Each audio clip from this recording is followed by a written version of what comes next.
so it begins to warm up while we drain it. We'll drain the Swiss chard and potatoes.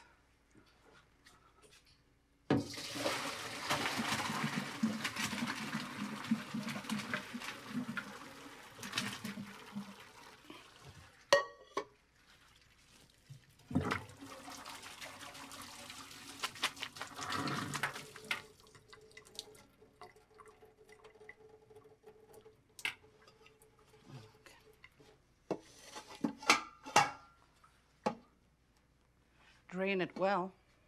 And some good olive oil. Okay, we'll begin the chard with some garlic. I love garlic. I have problem digesting it, but I love the flavor. So I just put extra and I crush it. So this way I get a lot of flavor and I can just pluck it out when the vegetable is ready.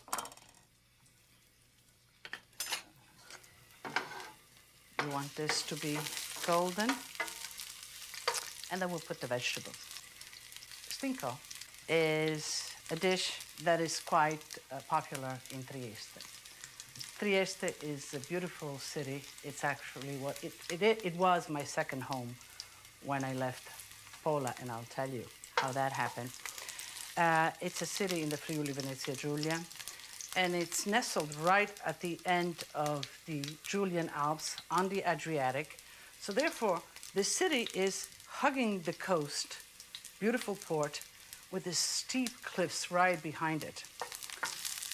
And it is notorious for la bora. The bora is the wind that sometimes blows up to 140 miles an hour in the city, because the warm sea air, the cold mountain air, create this swift change of air currents, and the bora is born. Do you know that I remember when I came to Trieste and I was 12, they had the cordoons, they had sort of cords on the street. It was blowing so hard that you had to hold when you walked.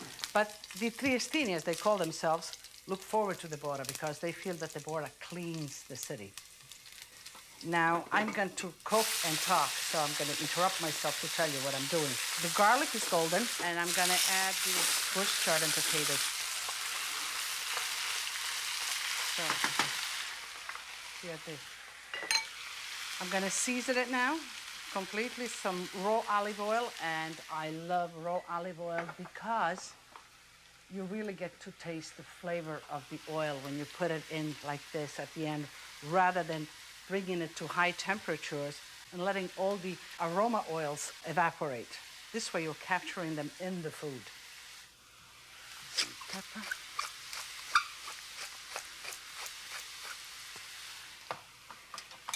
And ultimately what you want to do, you want it like a rough mashed potatoes, but all together.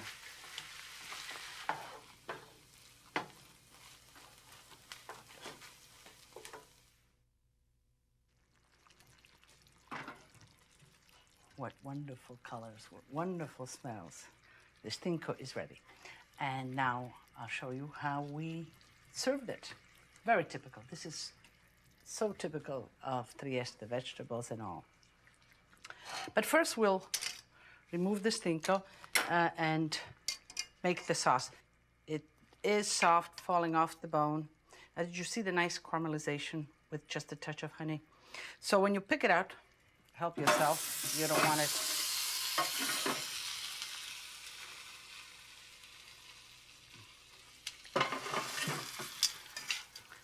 And all of this will wash everything out of as much as we can of the vegetables and make it into the natural gravy.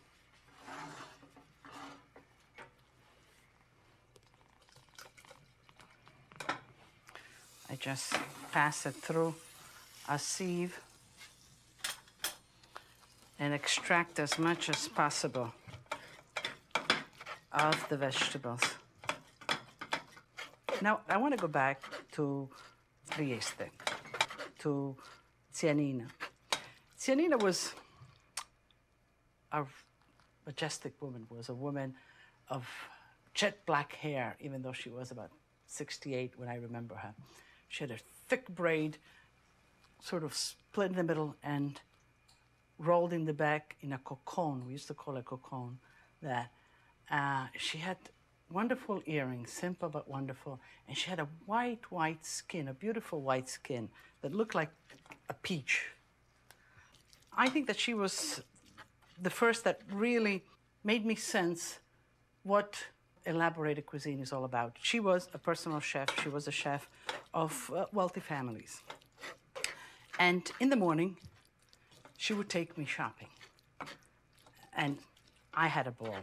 We would go to Ponte Rosso. Ponte Rosso is the mercato in Trieste.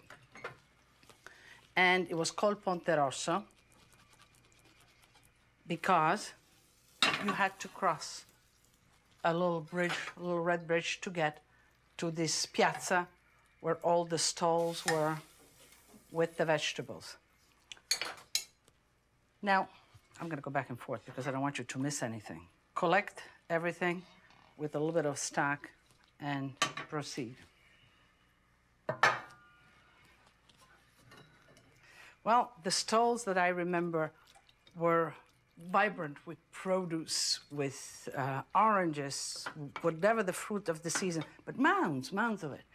And usually women would sell, and they even had a name. They were called vendirigole. And I remember they were like sirens luring you to come to their stall as you would pass by. And, you know, as I was holding my aunt's hand, I would just look back. And then if you went by and you went to somebody else's stall, they got mad at you. All that gentleness, sort of. And I couldn't figure it out, you know, how they can switch like that, but they did. When we did all our shopping for the day, for whatever meal she had planned, we tested everything, we tasted, we smelled. And I mean, just all these aromas are still lingering with me. Around 10:30, we would finish and we would have a merenda. It's very typical in Trieste, for that matter, in Istria too, to have a 10:30 merenda. And merenda is a little snack. Now, they had around the mercato, they had this little sort of bar where you can have a stuzzichino, you can have a little bit of tripe, you can have a little bit of boiled pork with salt and fresh horseradish. I didn't go for all of that, but I would go for a salsiccia di crem, which is almost like a frankfurter. It was Viennese, salsiccia Viennese, was almost like the frankfurters today, but quite different. It was made fresh. I did have one of those. And of course, a cecchine of wine. She always had her little cecchine of wine while I had my aranciata. And then we'd go home, and I would help her cook all those wonderful things. Okay. Now, let me squash some more out of this with the back of a ladle. Will do the job.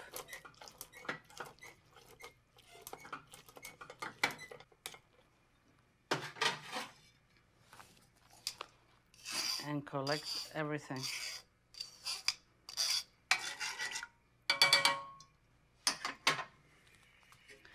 This is also time to skim the fat off and bring it up again to simmering so it's nice and hot while we are serving. We are ready to plate. Let's begin with the Swiss chard. The plate is nice and hot. The Swiss chard is hot with the wonderful smell of garlic and the herbiness of the Swiss chard. Now you could serve it this way and present it to the table as the whole stinko, which is wonderful and majestic. I'm going to teach you one little trick. It's not a trick, it's a technique. If you have a sauce and the sauce is really not dense enough for you, you want it a little denser, how do you do it quickly? You get yourself a pan and heat it really hot, empty. And when it's really hot, you just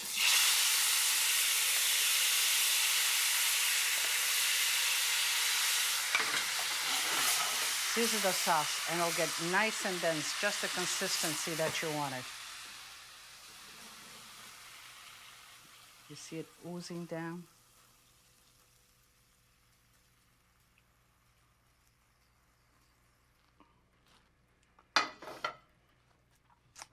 Just decorate it with some of its original ingredients and bring it to the table like this.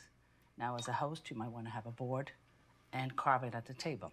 I will show you how to carve it and how to either carve it at the table this way or make the individual presentation this way. You catch right by the bone, you hold it with the rag, kitchen rag, and there's the big muscle. You leave that for last. You begin on this side. If there's any cartilage, that you just set it aside, but it's all good. Let me tell you, it's all good. And you just begin cutting down, slice by slice. And as you're hitting the bone, just sort of slide out away from the bone.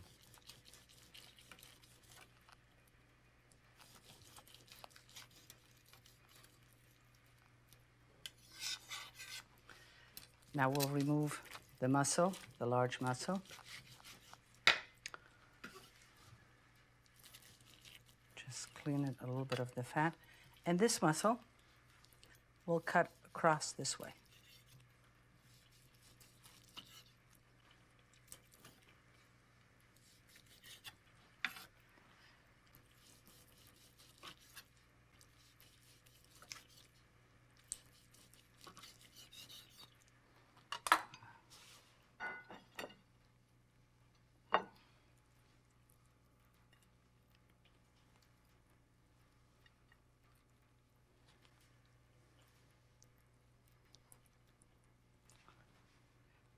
Okay, I think that's enough for one portion. What do you think? I'm hungry, but I think that's enough.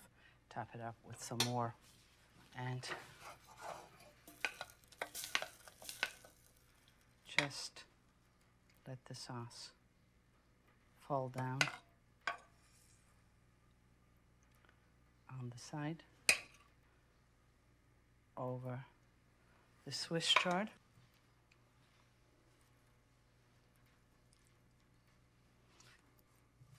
Now, this is so reminiscent of Trieste, with a little bit of red wine, Merlot wine. Merlot is a wine that is drank and that is grown in the Friuli Venezia Giulia and in the Veneto. The freshness of the grape with a stinco, it is just wonderful. And as we say in my house, tutti a tavola a mangiare.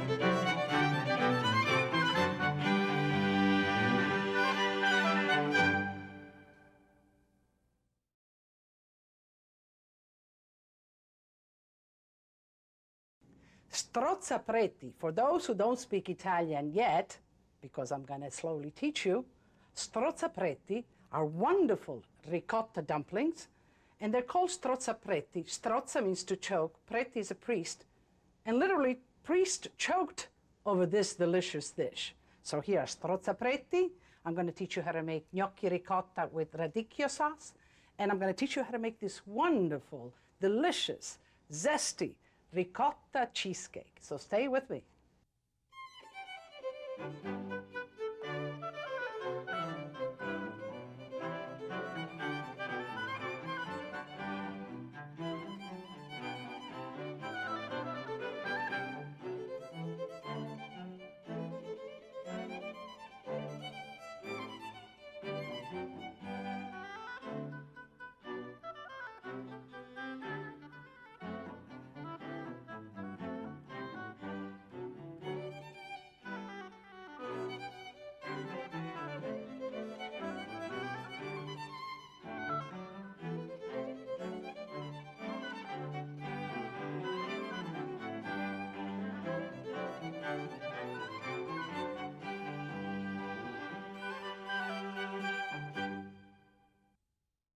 Buongiorno, benvenuti. Welcome. Welcome to my ricotta kitchen. And ricotta is very versatile, but we're going to begin with making gnocchi ricotta. Now, here I have some ricotta draining overnight, and that's very important whenever you do anything with ricotta. But we begin with some eggs. Now, I know gnocchi. Gnocchi, you're familiar with gnocchi because you watch me make many times. But these are made out of ricotta.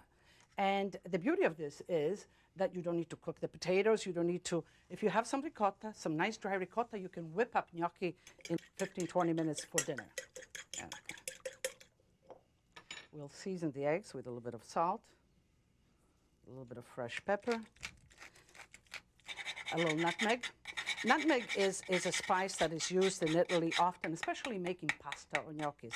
And not too much of it, because it's very pronounced, especially when it cooks.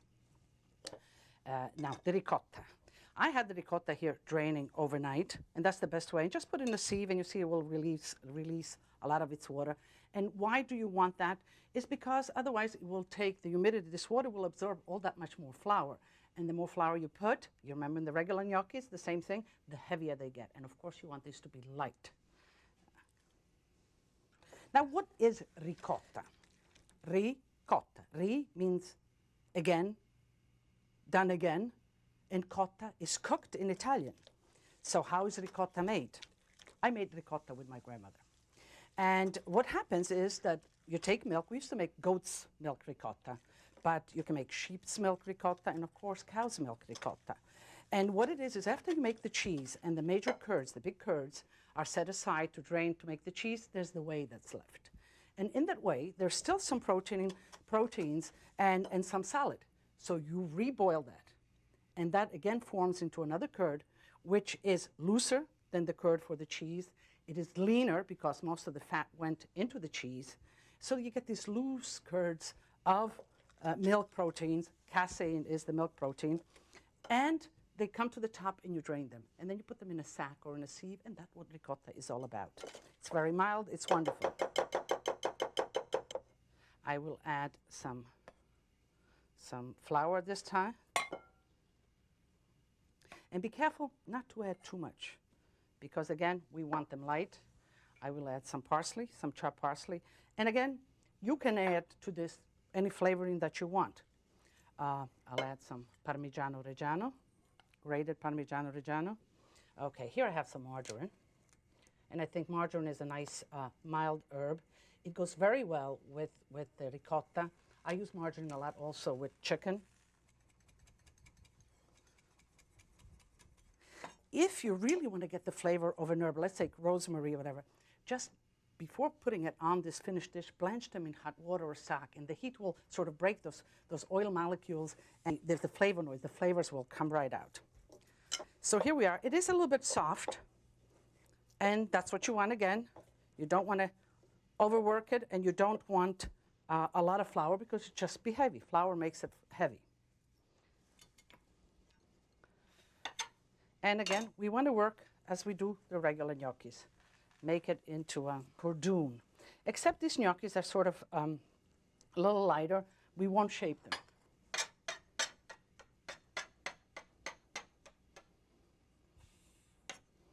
When you cook pasta, what you really want is to bring the boiling point up as quickly as possible, because if you don't do that, these gnocchis will stick at the bottom, and they will stick together.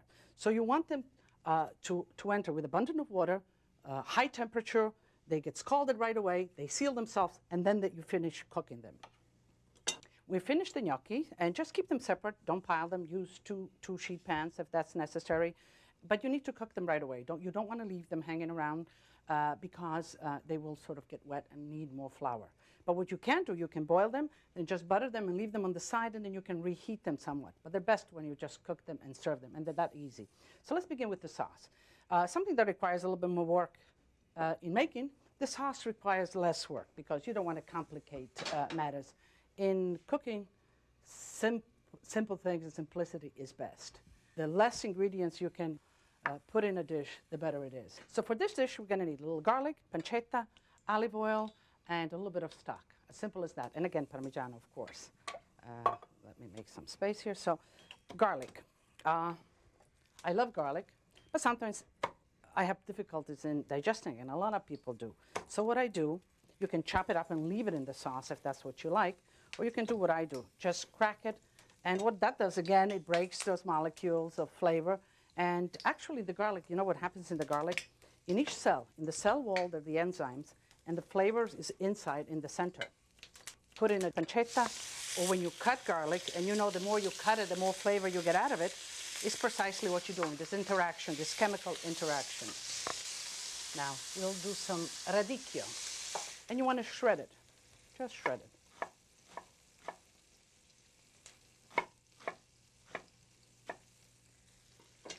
As I have it here. And let's put it right in. Now, the bacon fat, you can drain it out if you're sensitive, or if you have dietary restrictions, or you could leave it in for flavor because you don't have that much fat or flavoring, and that's good. I sort of like that flavor. And plus, this bacon was a lean bacon. It didn't really render so much fat. And what you want is you want to braise. Now, the radicchio has that sort of little bitter taste. The actual ricotta, and that there's a little sweet, so it's a nice sort of harmony at the end between the sort of bitterness of the radicchio, the complexity of the pancetta, and the sweetness of the gnocchi.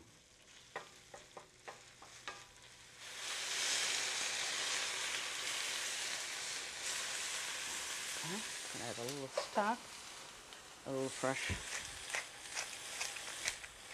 pepper. And while this is simmering, we're going to put the gnocchis. Okay, the water is boiling.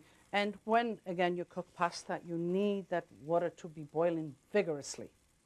You need that high temperature, crank everything up, and just drop them in. Give them a gentle stir. Old tradition, we used to always put this, just so as it comes up fast, it doesn't overboil and get your whole stove sort of messy. Okay. I'm looking at this, it has flavor, but I think I would like to add a little bit of raw olive oil. I love drizzling olive oil at the end. And again, it's those flavors, because if you put them in the beginning, in cooking, you lose a lot of those flavors. Oh, okay, the gnocchis are done. You see how they grow, ricotta gnocchi sort of expand they grow in about half of the size of what you put them in. So I did them a little big because, you know, the show has a time limitation. Here my producer is always after me.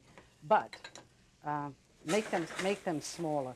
And again, gnocchi, the less you handle it, the better. So if you can flip, I think that's the best. Now we always put cheese, this is Parmigiano Reggiano, when the heat is off, because Parmigiano Reggiano is a finished product, and you heard this before from me, if you cook it, it will divide on you. The fat and the strings, you remember? Okay. So let's plate it. Nice hot plate.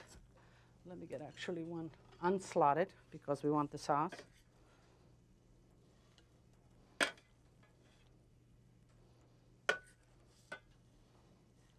Now, the gnocchi, when they're like this, they're pretty stable, so you don't have to worry about them breaking down any further. So you could make a big platter. I think that's always nice, a big platter in the center of the table, but you can even serve them individually. And do serve them in a sort of a soup bowl or something so that they stay all together and they maintain their heat longer, because if you put them on a white plate, they just will run out and will cool off much faster. This is actually lavender. And it just matches the color of the radicchio. Feel free to do that. It's so nice. I mean, I love working with vegetables, with flowers, with whatever. This looks great. Yeah, it really smells wonderful.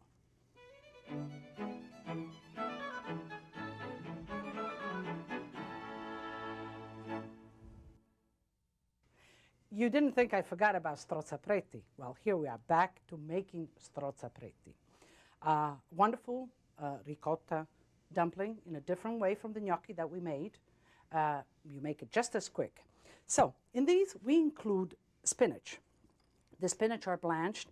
And again, you want to get as much water as you can out of the spinach. You let them sort of strain or drain for a while, and then you press them just with your hands. You can put them in a cloth and just twist, dry them. Because again, if they have water, water requires flour, and they become heavier. And all we want is to sort of chop them up in small pieces. Okay, this is perfect. Let me just whisk some eggs. Here I have the ricotta draining. Again, you want it dry because you don't want to use a lot of flour.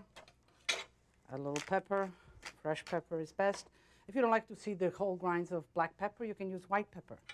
A little nutmeg, great flavor, especially in gnocchis.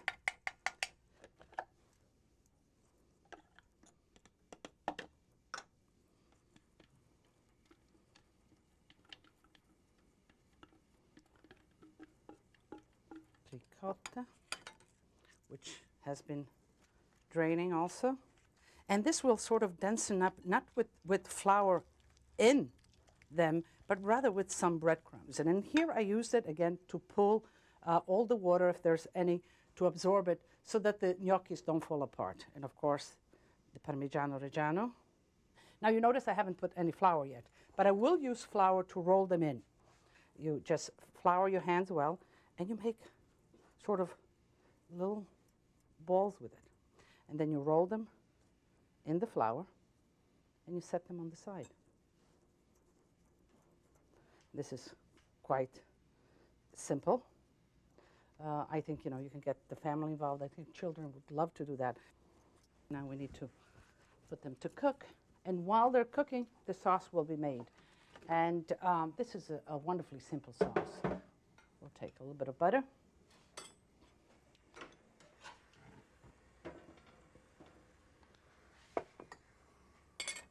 Fresh sage leaves. Now, sage is very intense and it really has a wonderful, paired with butter and Parmesan cheese, it's really wonderful for pasta dressing.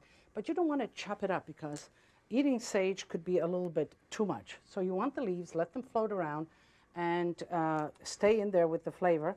But if somebody wants to eat them, let them eat them. Now, I don't want the butter divided, so I'm going to put some stock right away. Okay, the water really vigorously boiling, a lot of water, it's salted, and we'll just plop these right in there. And again, you need space for these, they need to move in there.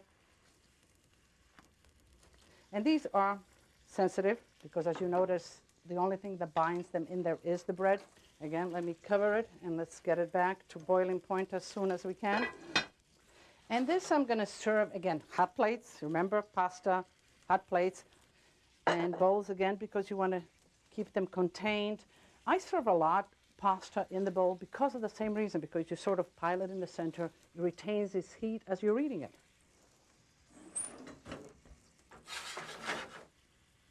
In enjoying food, all of your senses really play a part.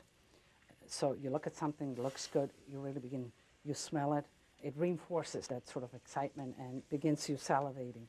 The sensation that you feel actually on your palate is very important, that sort of tactile sensation that happens in your mouth. It really stimulates you, and you have certain expectancy out of certain foods.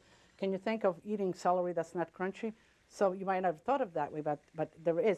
And these two, being so big, I guess strozzapreti sort of just fills your whole mouth with it, and it sort of caresses you. I don't know, pasta caresses me when I eat it, and it goes down. So it's that feeling of being sort of hugged by the strozzapreti to the point of being choked. Oh.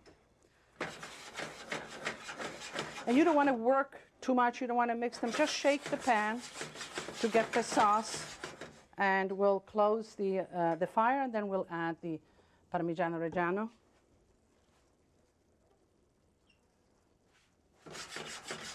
Okay. How many proportion? I guess as a minestra course or a pasta course. In Italy, the courses go antipasto, minestra, or pasta. And minestra, even though it means soup, means actually in the sequence of courses, a pasta course. So this is a minestra course. And if you serve it as a minestra course, I think 4 would be fine. If you serve it as a main course, then I would double that, give 8. Should we make a main course here? Okay, let me just fill it up nice for you. What do we have? 4, 7, one more. A bit of sauce. And again, the decoration of the sage. And you know what I have here? The boragine flowers. The sage have the same color flowers. So I'm going to use just a little bit of boragine, if you don't mind. And they can eat that. Okay.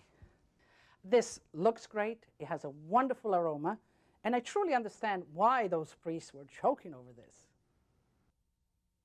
Torta di ricotta.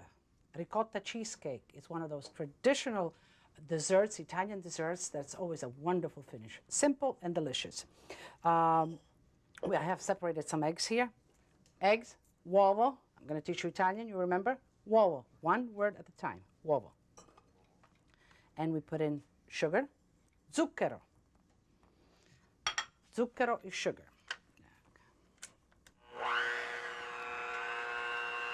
Like to work these, as in most desserts, to get it really sort of a pale, ribbony-like consistency. Okay. I'll add the ricotta, which has been draining. You want a dry ricotta again. Now I'm going to add half a cup of cream, just a pinch of salt. And again, we want to get it really creamy and homogenized. I'm going to add the orange and lemon zest, and that I want mixed well in.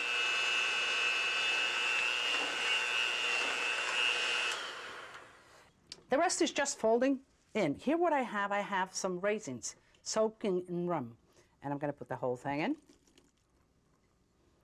I have some pignoli nuts. Always toast them first and let them cool. It just brings out the aroma in them. You know those oils? You want to sort of break those oils and let the aromas come out. And I'm going to work the egg whites separately. Let me just put a pinch of salt.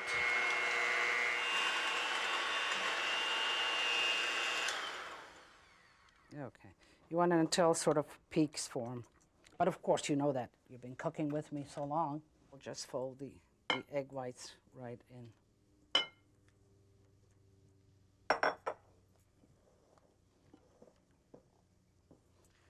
And once the egg whites have been whipped, you just want to slowly fold it in and retain that airiness about it. So let's lightly butter a spring form. A spring form is good for this, although you can use a solid form. But since we're not using really a dough or crust, it is much easier to sort of demold it. And again, breadcrumbs. I love working with them and using them all up. You could use cookie crumbs. You could use shell, a pie shell or a tart shell. And basically, just pour this right in.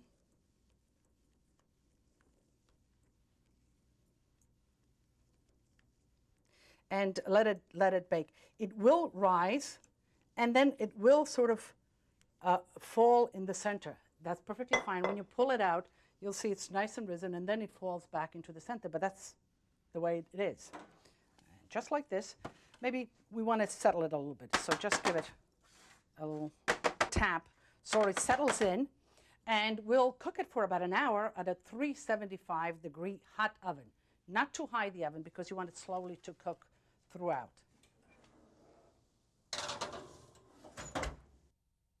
So here we are, ready to serve dessert, ricotta cheesecake. It's been baked and let out to cool at room temperature until it's really cool. But I like it at room temperature. I don't like it cold. You might want it cold, but I like it at room temperature. So just sort of move the spatula around just to detach in case it is sticking someplace, and of course open the spring. Come right out. And you could serve it right out of here and cut it, but I think I'm going to just slide it on a plate because it looks so much nicer. Okay.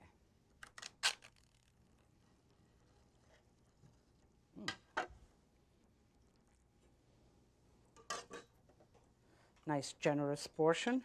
It's nice and moist with the raisins and the pinoli nuts. And here is the raisins. We can make the same decorations out of the same ingredients. And I'd like to just pour a little bit and just sprinkle a few around the plate.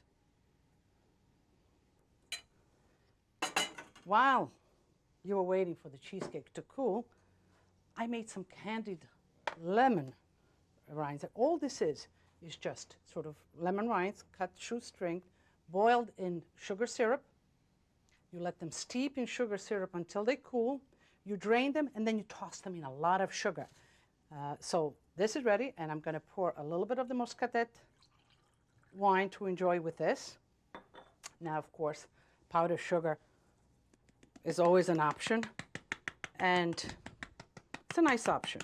Gives a little bit of sort of different texture to the dish, a little bit of the lemon rinds. You know, one of my fondest sensual memory is a springtime in Sicily. And if you go there around February, Sicily is the land of the mandorle. Mandorle are almonds.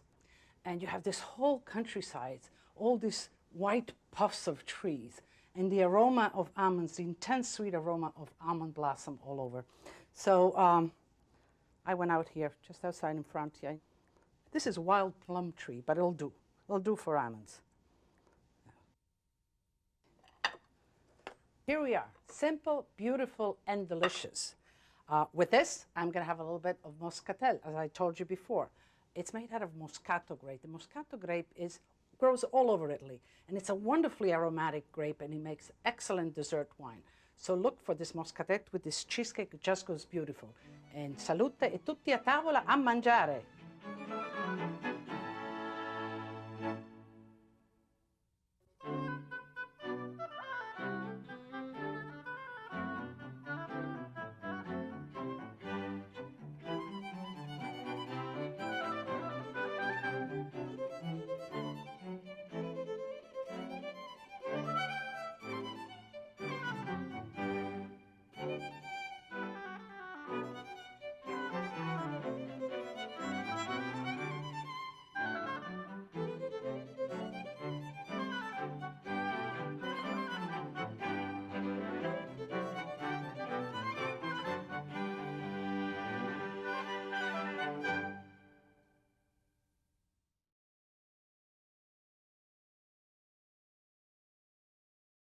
For those days when your house is unexpectedly invaded by hungry mouths, like when Joseph, my son, was going to BC, and Tanya, my daughter, was going to Georgetown University, and on the weekend, of course, all the kids wanted to spend time in New York City, they would camp out all over my house.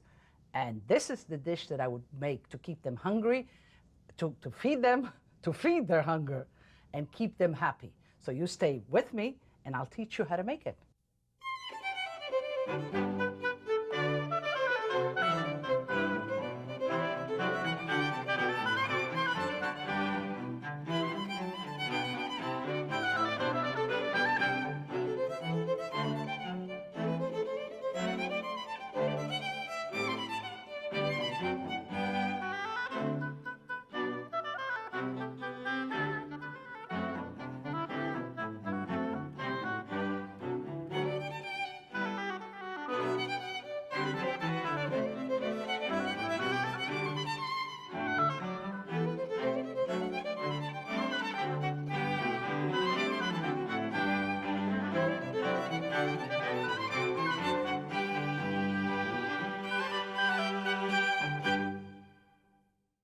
Buongiorno, benvenuti. Welcome, benvenuti alla mia cucina saporita.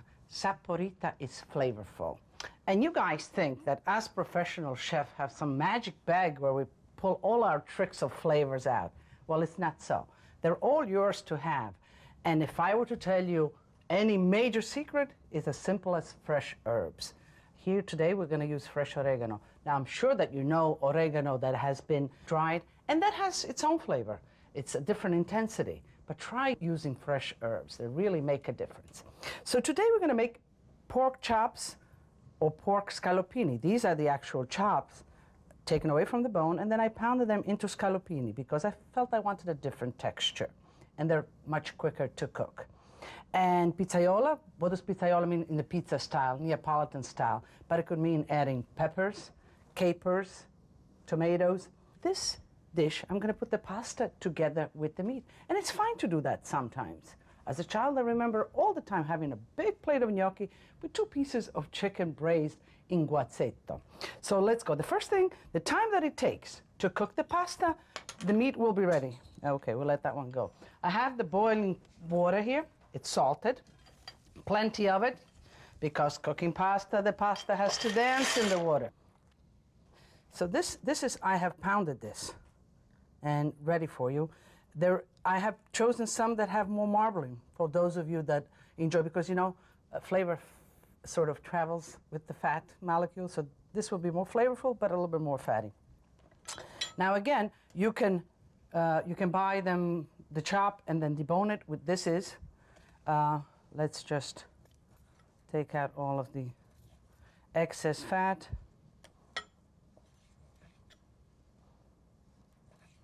And I'm gonna butterfly it. This is what's butterflying.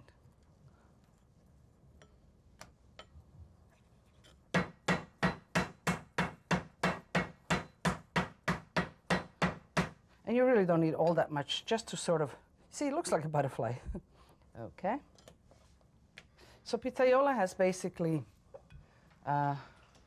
garlic as the flavoring base. You know, the Italian cuisine, you start with the garlic family or with the onion family. I'm just going to crush some garlic cloves. This way I'm able to pull them out. I want a lot of the flavors of garlic, but I don't want to eat the garlic. I have problems with eating the garlic, even though I love it.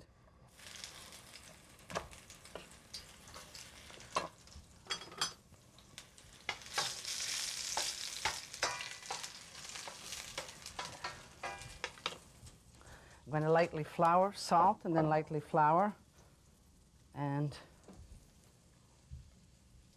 shake off all excess. Let me just...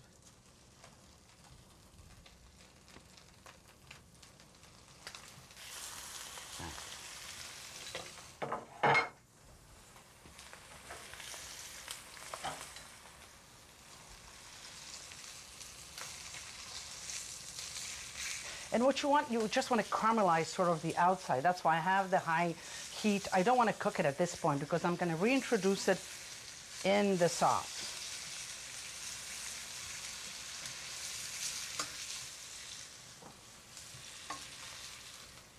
And as you can tell, it's still sort of raw on the inside, but that's how I want it. Let me add in. Now, you could, if you sense that there's too much fat in there, you can drain it. I like that sort of flavor of caramelization, and I didn't think there was a lot of fat in there. No.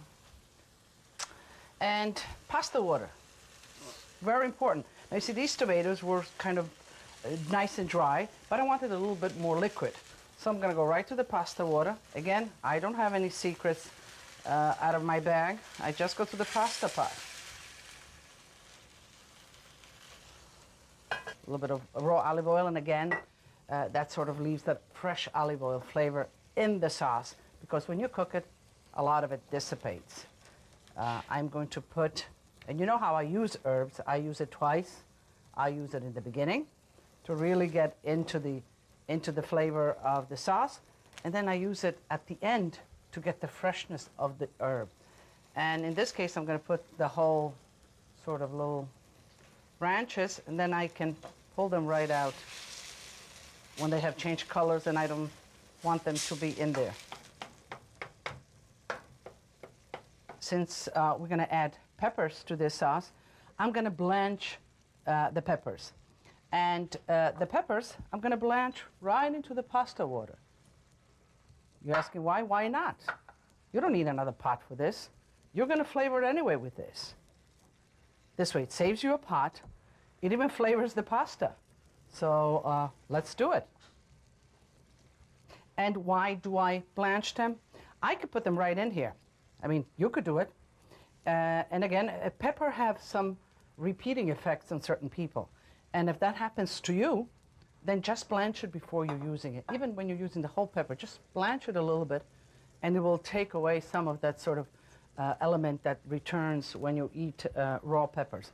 So I'm doing it for this reason, but could I have thrown it directly into the sauce? Yes. And it doesn't take much. I'm just going to let it steam a few minutes. You can see it in this bubbling sauce like this. You can almost see when things fall together. For me, you know, after all these years, I just sense when it's right. But give it about 10, 15 minutes. The sauce with crushed tomatoes from a can will pull itself together like this. I think that the peppers should be blanched.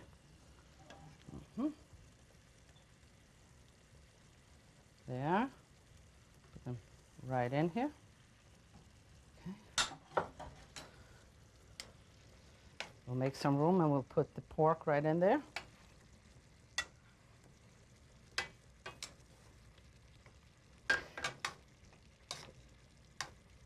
I have the capers.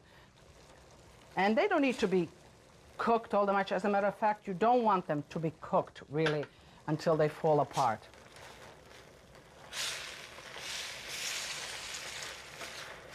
Okay, I think we're ready. Pasta is cooked, sauce is done. Now let's go for the main event. I'm going to saute the pasta. You know, again, I love to saute my pasta in the sauce. Okay, just give me a chance. I want to do the best job that I can for you. I want it to look really beautiful, so you're going to run out to shop. You know, I get that in the email. It says, you know, after I finished watching your show, it looked easy, it looked doable. I went right out and bought the ingredients and made it for the family. And there's nothing more rewarding for me than to hear that, to know that I have sort of touched you and your family and that you're going to cook this.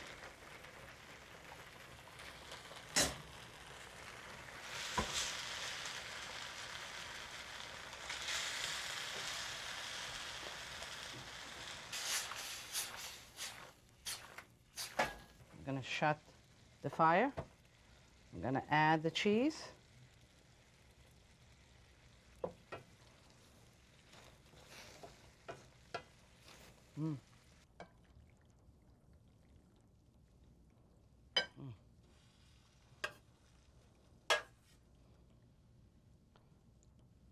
And you see that the pork, it's nice and juicy. It's not dried out because we didn't overcook it. I mean,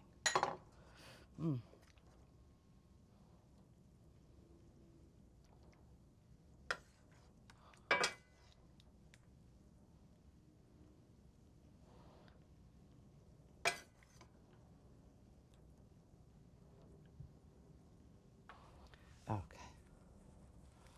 So let's add some oregano. Again, it's the same. And it's also because it gives it last minute flavor. When you put this in front of somebody's nose, just the whole thing comes right out. I'm not going to disrupt that, but I'm going to take a pasta out of here. I love eating out of pots. I really do. Even in the restaurant, you know, says, Lydia, you're going to sit down. I'm going to taste this. That's the problem. I taste this, I taste that. So they give me a little pot, whatever's left in the pot, and I eat right there. Very good. Very, very good.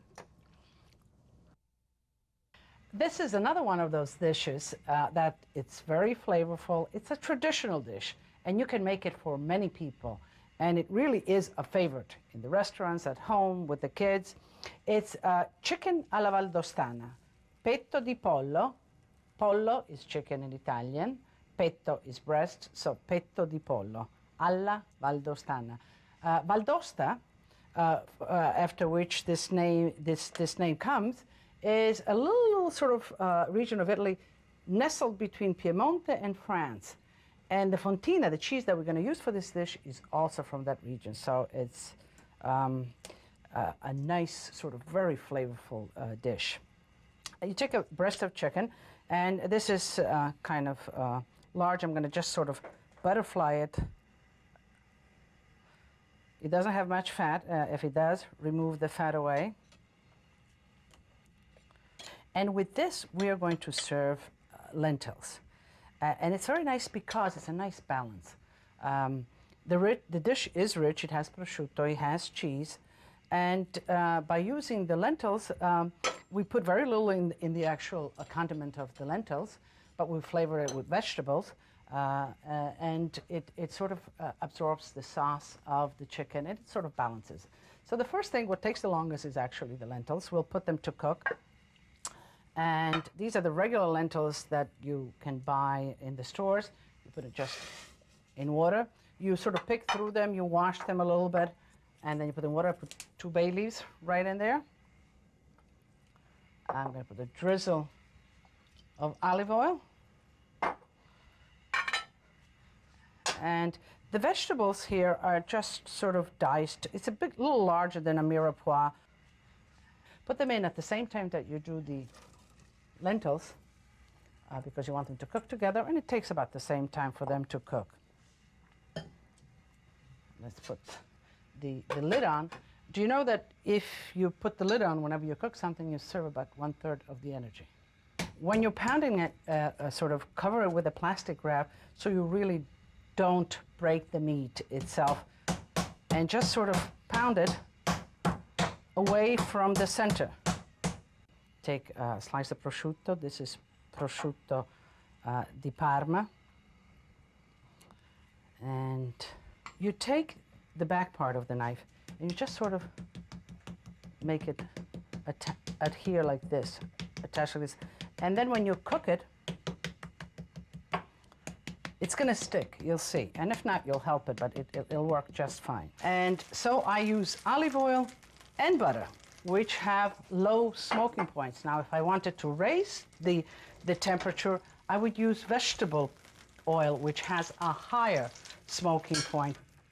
And with this, as I don't want to bring the saltiness out of prosciutto, I want sort of a lower smoking point. And I'm going to put prosciutto face down. And again, when doing these dishes, find a pan that gives you enough space so that everything can lay comfortably and really touch the bottom of the pan and get caramelized.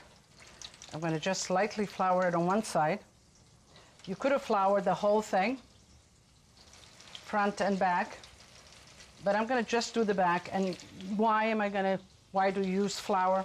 You actually use flour because then the flour caramelizes it and melts into the sauce and gives you a nice, a little denser sauce. So that's why you use flour but you can do it without. Absolutely can do it without. Let's just check it.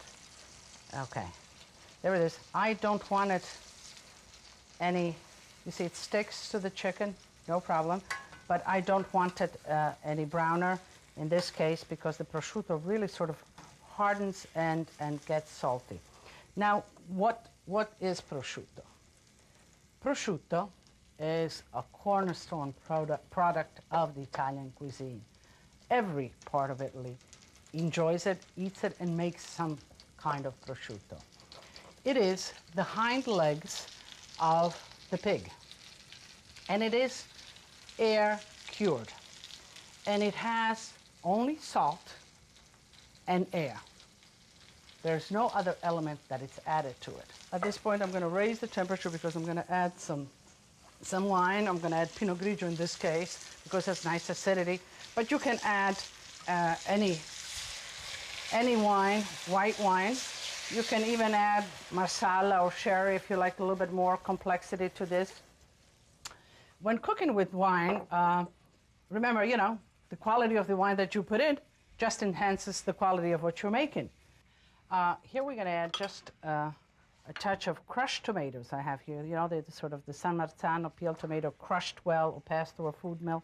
I'm just going to add a little bit for color, and also the acidity in it sort of helps to balance the sauce. Here we have the fontina, and I'm going to put this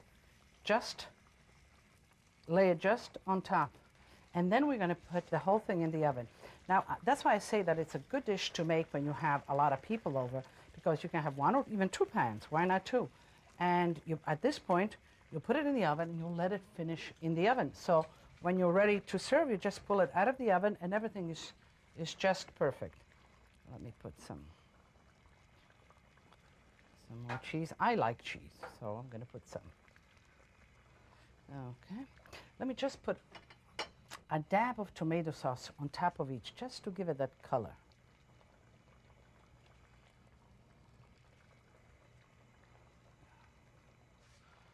Okay. Also sprinkle a little bit of the Parmigiano. I smell the bay leaves really coming through the lentils. All right. Take it like this, and we'll put it in the oven as it is.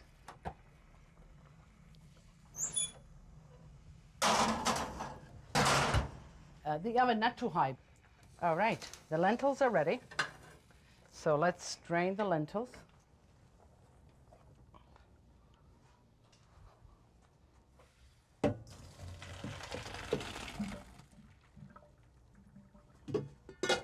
And we'll just put them in a saute pan. And as I said, I'll put just a little bit of olive oil, since we have the dish is so rich in itself. Let's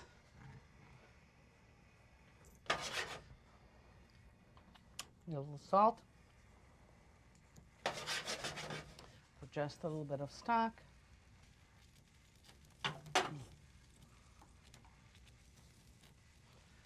And I'm going to add spinach just for freshness, because I like it, because it sort of lightens up the whole dish. But can you leave the lentils just like that? Fine. Of course, it's been washed, the spinach. And we just fold it right in there. I'll just put a little bit more oil.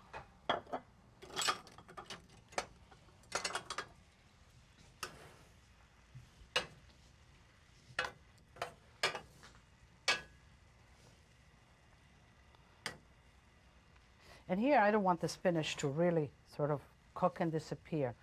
I want it to sort of really remains as green spots between the lentils. All right. This is all set. All right. I think it looks just perfect. How about that? What I'm going to do is I'm going to just sort of reduce a little bit more of the sauce while I do the service. Now, at this point, you know, you could sort of spoon out some of the fat from the cheese will have come up to the top. And if you're really sensitive, you could really spoon it out at this time.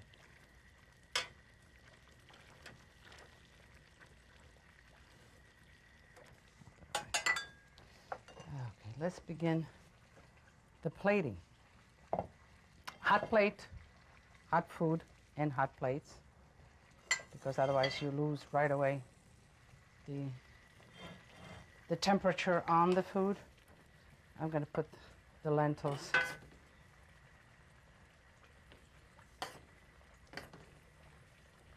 right in the center.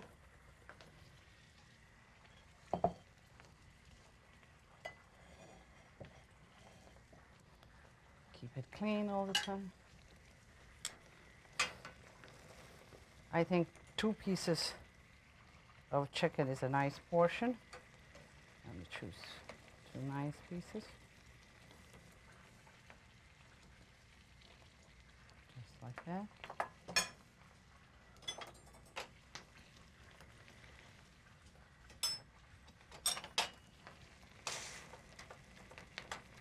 Now, since some of the cheese will have broken into the sauce. You can eat it like that. It's very good.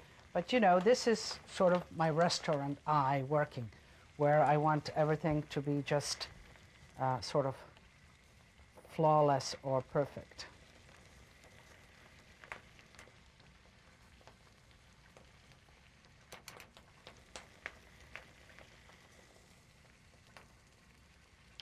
You see, if you put it without the strainer, you get those little specks. What do you like? You like the specks better? I think I do. Forget about the strainer.